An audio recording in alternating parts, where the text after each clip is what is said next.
According to reporting by ProPublica, DHS obligated $220 million for an advertising campaign featuring her in staged, phony border imagery and featuring pictures of President Trump's private properties. That money, that taxpayer money, was routed through a newly created and secretive Delaware shell company. It was then secretly funneled from that shell company to a firm with direct political and personal ties to her office and her political operation. That firm is called the Strategy Group. This situation has all of the elements of political corruption. First, she invoked emergency authority to bypass competitive. So you watch that clip and your blood immediately begins to boil, because what you are seeing is not just corruption in some abstract sense, not some minor administrative fiddling or bureaucratic corner-cutting. What you are witnessing is the precise machinery of kleptocracy functioning in real time. And if we are going to be honest about this moment, we must recognize that Representative Jasmine Crockett nailed it when she said this is what corruption looks like. They are stealing money from the American people's pockets and depositing it into their bank accounts, and this is happening right now under the guise of border security, which is such a perfect encapsulation of how authoritarians operate, wrapping their grift in the flag and telling you it is for your own protection while they are literally looting the treasury. Let me walk you through the sheer audacity of what we are looking at here, because this deserves every ounce of our moral fury and every bit of our analytical attention. DHS bypassed the normal competitive bidding process when awarding these contracts, allocating the majority of the money to a mysterious Delaware LLC that was created days before the deal was finalized, and in recent days 5 U.S. senators and 2 representatives requested documents from the Department of Homeland Security and a formal investigation into how a firm closely tied to DHS Secretary Noem ended up receiving money from a $220 million taxpayer-funded ad campaign.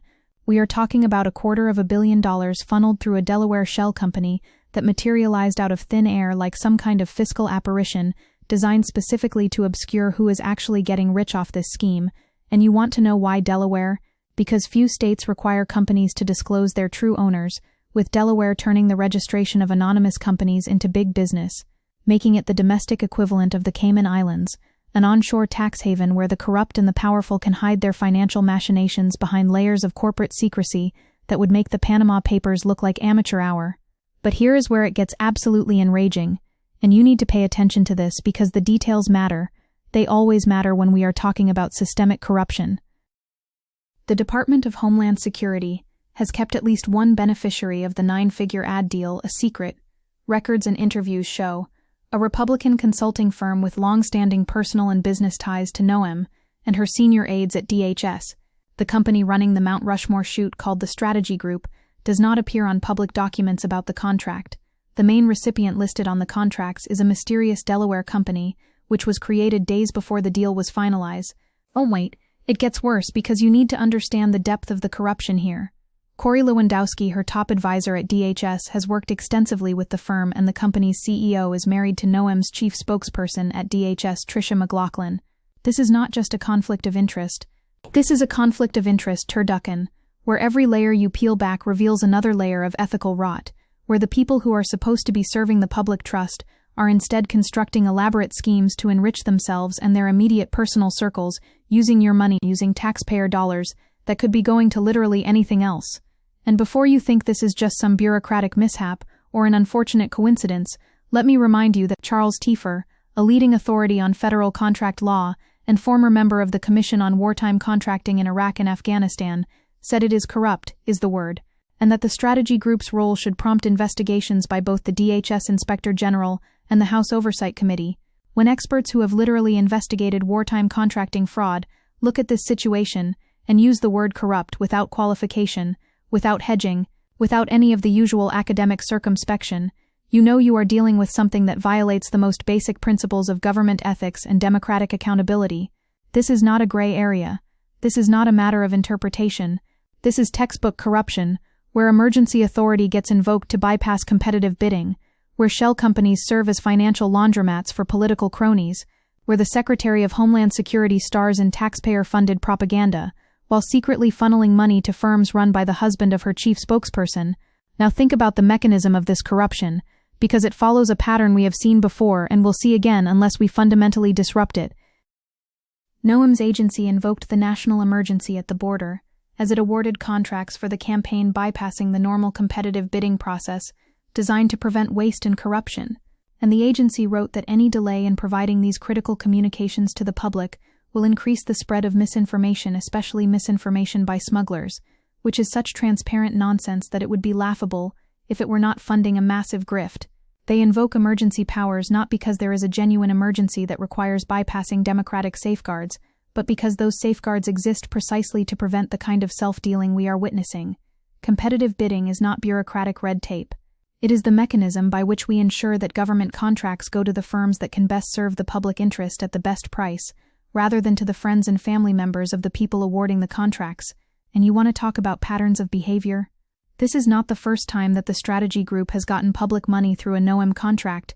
As governor of South Dakota in 2023, her administration set off a scandal by hiring the Ohio-based company to do a different ad campaign, paying it $8.5 million in state funds, and a former Noem administration official told ProPublica that Noem quietly intervened to ensure the strategy group got the deal.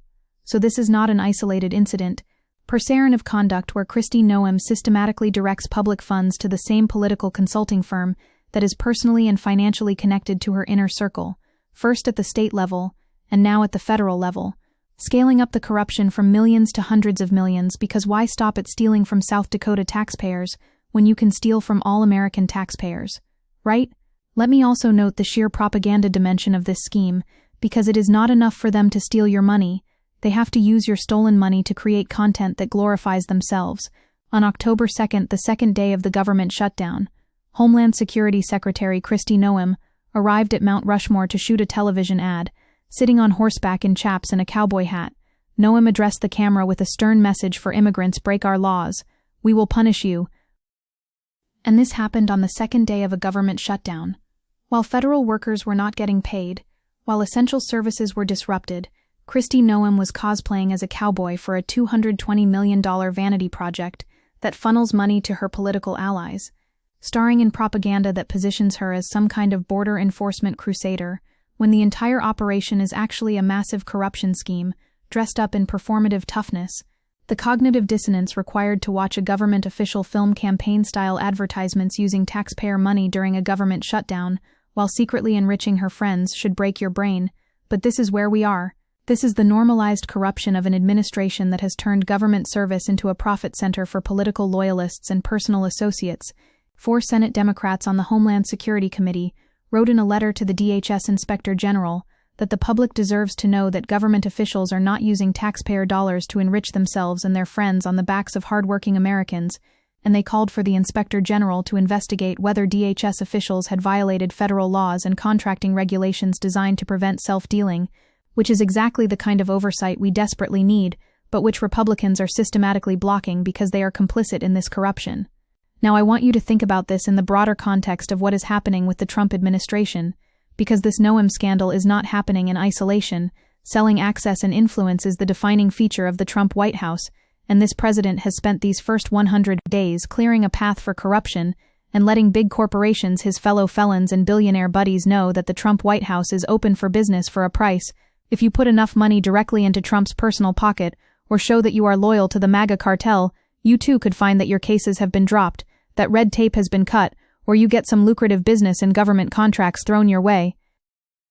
This is not about individual bad actors making poor choices. This is about a systematic enterprise of corruption, where government power is being leveraged for private gain across every department and every agency, where the very concept of public service has been replaced with a transactional model, where loyalty to Trump and willingness to participate in the grift are the only qualifications that matter. Consider the Delaware shell company angle more deeply, because this deserves sustained attention.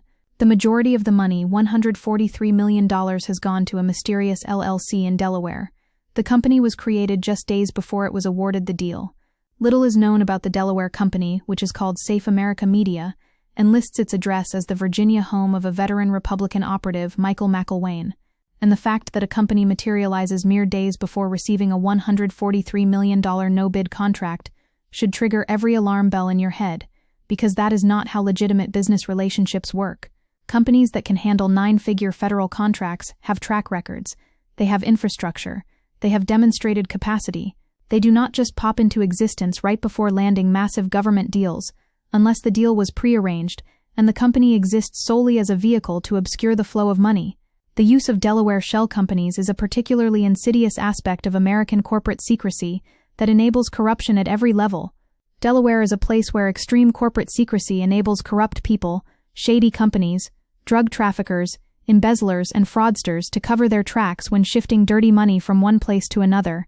It is a haven for transnational crime, and Delaware is also home to thousands of anonymous shell companies, thanks to its strict corporate secrecy rules, which means that when government officials choose to route money through Delaware LLCs, they are making a deliberate choice to obscure who actually benefits from taxpayer dollars.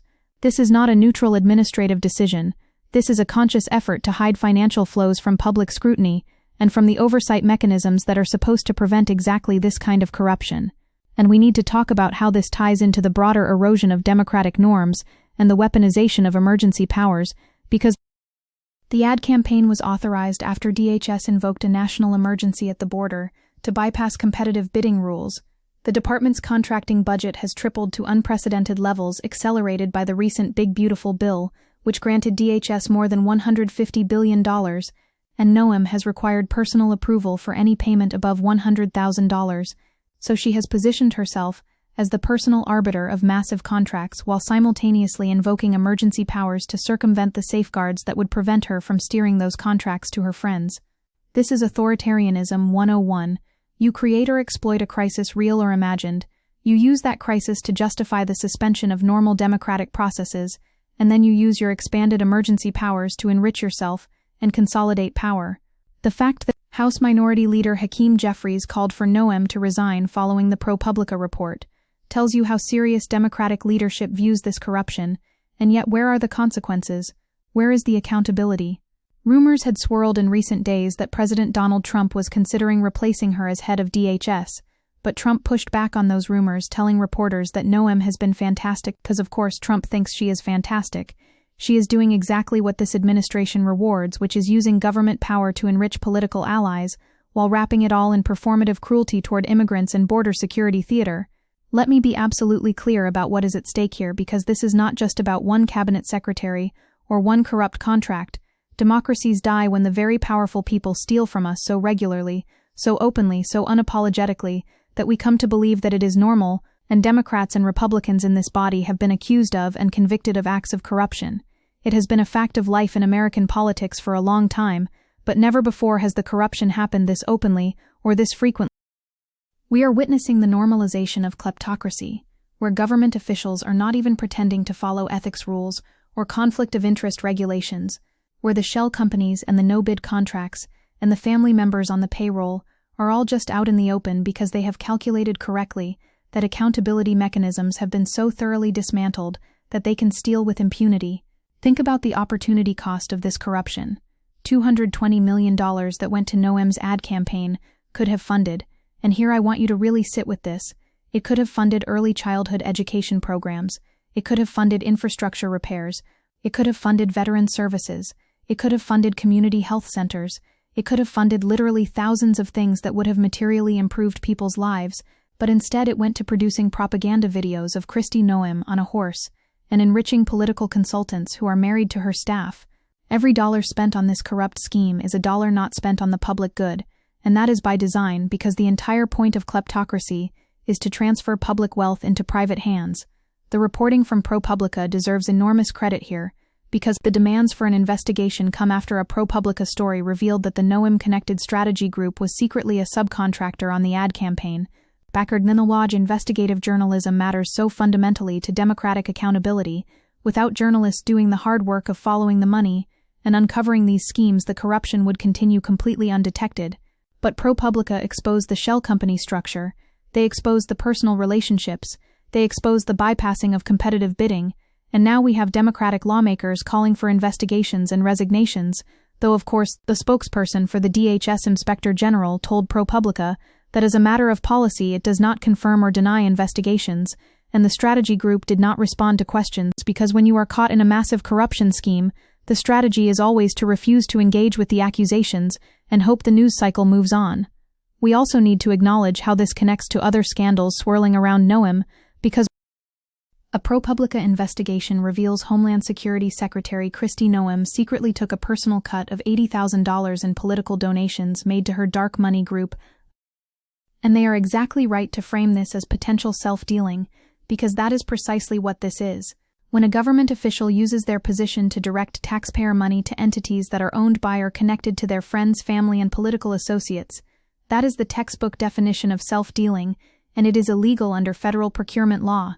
The congressional hearing that just happened yesterday, where Rep. Benny Thompson opened the hearing with a call for Noem to step down, saying she put her own interests above the department and violated the law, and that she is making America less safe, and Thompson said, rather than sitting here and wasting your time and ours with more corruption, lies, and lawlessness, I call on you to represents the kind of accountability we need to see more of. Though of course Republicans on the committee defended her and voted down Democratic motions to compel her testimony, because party loyalty trumps everything, including the rule of law in the contemporary Republican Party. But the fact that protesters interrupted the hearing yelling about ICE raids, and that Noem fled the hearing early shows you that she cannot face sustained scrutiny without the entire facade crumbling. Let me also connect this to the broader pattern of Trump administration corruption, because the revelations echo another recent ethics controversy at DHS involving border czar Tom Homan, with a ProPublica investigation finding that Homan and a senior advisor met with companies seeking DHS contracts despite their prior paid consulting relationships with those same firms, and the Campaign Legal Center has called for an inspector general investigation, warning that such ties raise serious questions about whether government decision-making is impartial.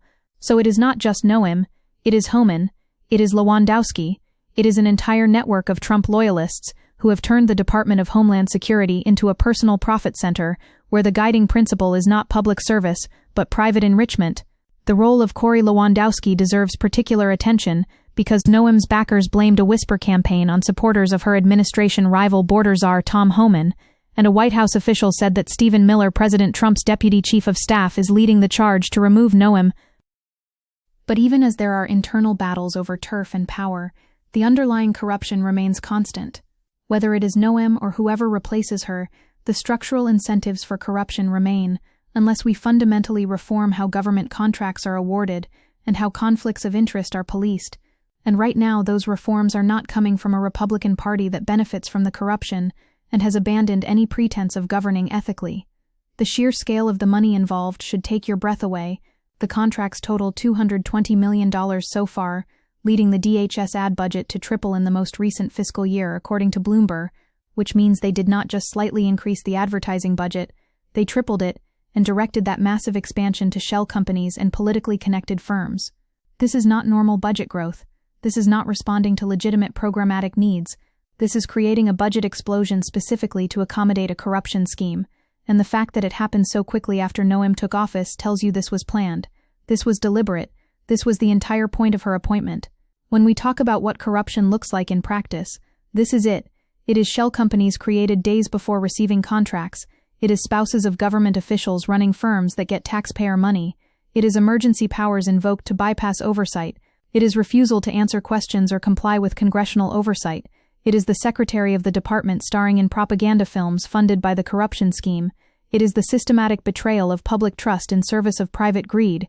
And when experts who have investigated corruption in war zones and reconstruction efforts tell you that what they are seeing here is corrupt without qualification, you need to understand that this is as bad as it looks, probably worse than it looks, because we are only seeing what ProPublica was able to uncover, and you can be absolutely certain there is more beneath the surface. The fact that Charles Tiefer, a former member of the Commission on Wartime Contracting, said it is corrupt is the word, and argued that hiding your friends as subcontractors is like playing hide the salami with the taxpayer, perfectly captures both the venality and the absurdity of this scheme. They are using layers of corporate structure to play a shell game with public money, and the fact that they think they can get away with it tells you everything about how weak our anti-corruption enforcement has become. We have the laws on the books, we have federal contracting regulations, we have ethics rules, but none of it matters if the people charged with enforcing those laws refuse to do so or are themselves complicit in the corruption. This moment demands moral clarity, and it demands action.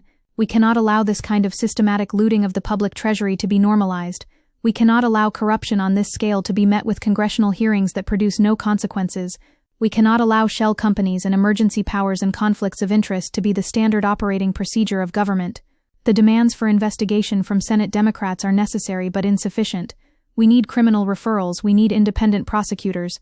We need the DHS Inspector General to conduct a thorough investigation with subpoena power and a commitment to following the evidence wherever it leads, regardless of who it implicates. And we need to fundamentally reform how federal contracts are awarded, because the current system clearly allows for far too much discretion and far too little transparency. Competitive bidding should not be optional. It should be mandatory with very narrow exceptions that are themselves subject to rigorous oversight. Emergency powers should not be a blank check to bypass ethics rules and enrich your friends. They should be time-limited, carefully defined and subject to immediate congressional review.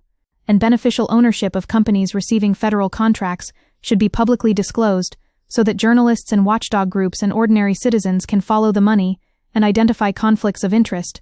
But more than anything, we need political will to hold corrupt officials accountable, and that political will can only come from an aroused and informed public, demanding better, demanding consequences, demanding that our government serve the public interest rather than private interests. The fact that representatives wrote that they intended to investigate Noem for lining your friends' pockets at the taxpayer's expense, and other Democrats in Congress have also criticized Noem for the ad deal, shows that some elected officials are willing to fight, but they need our support. They need us to make noise about this. They need us to ensure that this scandal does not disappear from public consciousness when the next outrage emerges. So when you watch that clip of the congressman laying out the corruption scheme, when you hear about the $220 million and the Delaware shell company, and the strategy group that does not appear on public documents, and Corey Lewandowski and the CEO married to Noem's chief spokesperson, understand that you are witnessing the mechanics of kleptocracy in real time. You are seeing how democracies die not with a bang, but with a systematic looting operation where public resources get transferred to private hands, while everyone involved denies wrongdoing and faces no consequences. This is the fight. This is what resistance looks like: exposing corruption, demanding accountability, refusing to accept that this is normal or inevitable, or just politics as usual, because if we normalize this level of systematic theft, then we have already lost everything that democracy is supposed to protect.